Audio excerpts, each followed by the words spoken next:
Mon père, ma femme et moi, nous sommes tous deux catholiques et mariés à l'église. Depuis quelque temps, ma femme a commencé à fréquenter une église de réveil. Que faire?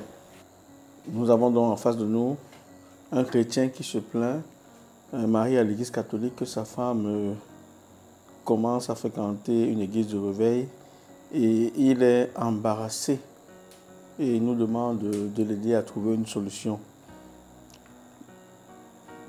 Trouver une solution dans ce genre de questions ne peut pas se faire de façon globale. C'est un cas spécifique et il faudrait comprendre la personne qui est en face déjà pour pouvoir donner une réponse efficiente. Mais je me suis appuyé sur l'auteur Paul Metz dans son ouvrage Où va l'Église en Afrique. Et il fait cette étude et conclut que des laïcs qui se sentent frustrés dans leur église, mais sur le plan religieux et social, choisissent le moment d'entrer dans certaines églises de réveil. Et aujourd'hui, l'évangile de prospérité et de succès trouve un terrain fertile dans une terre aride, exposée à la pauvreté et à la souffrance réelle. Et beaucoup semblent rechercher, trouver le soulagement devant les promesses de mariage, d'amélioration des conditions de vie, de la promotion en entreprise, la stabilité dans le couple. Et sont autant de messages fascinants qui ont un impact très souvent positif dans la vie de ceux qui écoutent les messages de ces prophètes des temps nouveaux. Que faire? Première chose et qui est importante, ne pas faire honte à la personne qui y va, ni la dévaloriser, puisque si vous la dévalorisez, si vous lui faites honte, ça créera un certain engouement à prolonger dans ce mouvement, puisque justement les membres sont préparés.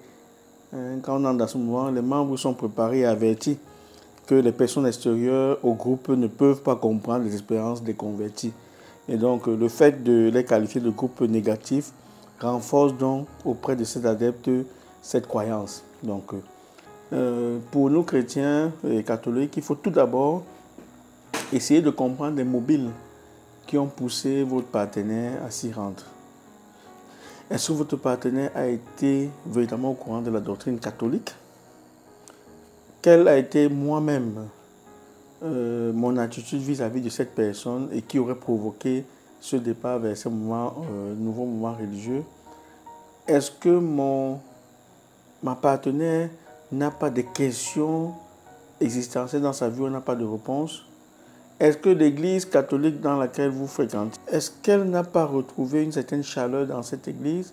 Est-ce que vous-même, vous n'avez pas été un accompagnateur dans sa vie? Donc il y a toute une série de choses et il ne faudrait pas immédiatement la rejeter, l'isoler. En l'isolant, ça renforce immédiatement l'idée qu'elle a, parce qu'on dira, vous venez de l'extérieur, on ne peut pas comprendre.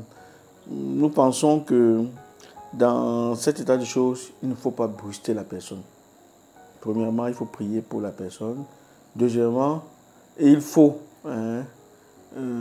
essayer de la comprendre. Il faut essayer de lui poser la question de savoir quels sont les mobiles qui l'ont poussé à quitter son église mère. Tu étais catholique, pourquoi tu n'y vas plus? Quelles sont les raisons principales? Et qu'elle vous donnera ces réponses. Et c'est à partir de ces réponses que vous pourrez trouver des solutions nouvelles pour l'aider. Mais elle a besoin beaucoup plus d'affection et d'amour.